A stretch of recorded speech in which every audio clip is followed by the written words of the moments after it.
Hey everyone, and welcome to The Explainer. Today, we're taking some seriously dense, real-world statistics, complete with actual handwritten math notes, and translating them into clear, actionable insights.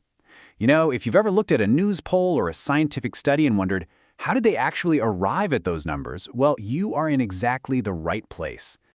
Okay, let's dive right into this. We'll be covering what are confidence intervals, anatomy of an interval, the three golden rules, the Z and T dilemma, and finally, sizing up your sample.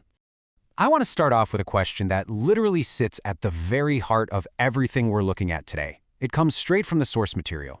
If a city survey finds that 64% of people want more public parks, how much can we actually trust that number?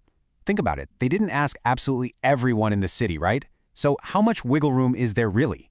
That right there is the real-world stakes of statistical estimation. Section 1. What are confidence intervals? Because we've got to understand the philosophical why before we even touch a calculator.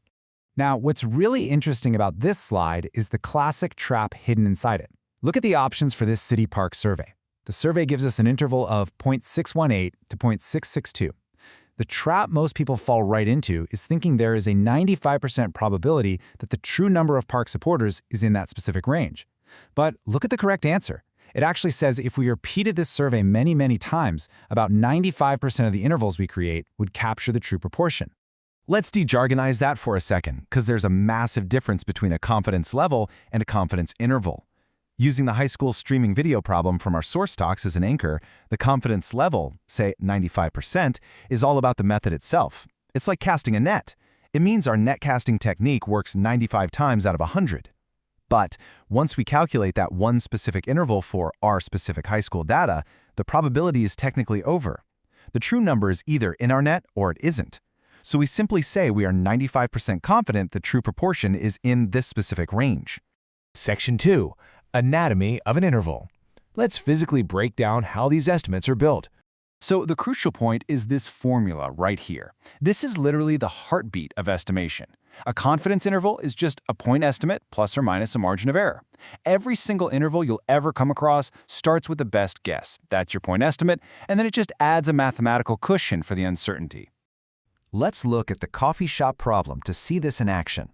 The data gives us a 95% confidence interval of 128 to 152 cups of coffee sold before noon. We can so easily reverse engineer this to find its core anatomy. To find our best guess, the point estimate, we just find the exact middle of 128 and 152. Add them up, divide by 2, and boom, we get 140 cups. Then, to find the cushion, our margin of error, we just figure out the distance from that middle of 140 to the top edge of 152. That's 12 cups. So we've got a point estimate of 140 and a margin of error of 12. Simple as that. Section 3. The three golden rules. Because we can't just build an interval out of thin air. We have to prove our data is valid first. Check out this raw evidence, actual handwritten scribbles from a free response question. The student here is being tested on whether they can prove their high school video streaming data is valid before doing any of the interval math. Let's translate those raw scribbles into plain English. These are your three non-negotiable rules. First, random. It absolutely must be a simple random sample, or SRS. Second, independent. Your sample size has to be less than 10% of the total population, so you aren't oversampling and messing up the math. And third, normal. You need at least 10 expected successes and 10 expected failures. In that streaming video problem, the student checked the math. 576 successes and 324 failures. Both are way over 10, so they get the green light. Section 4. The Z and T dilemma. This is the classic fork in the road every statistics student faces. Choosing the right letter changes the whole game. Here is the absolute cleanest visual dichotomy for this. You use a z-interval when the population standard deviation is famously known. But when that broader population standard deviation is a complete mystery, which, let's be real, happens a lot in the real world, you must use a t-interval. Just think of t for the unknown. And this brilliantly illustrates exactly when to deploy that t-interval. In one of our source problems, a researcher is looking at student sleep habits with a tiny sample of just 12 students, and the population standard deviation is totally unknown. That is a perfect case for a t-interval. But there is a massive safety check you have to run. If your sample size is small, you absolutely must verify that the data shows no extreme outliers or strong skewness. If you skip that, the t-interval math completely falls apart.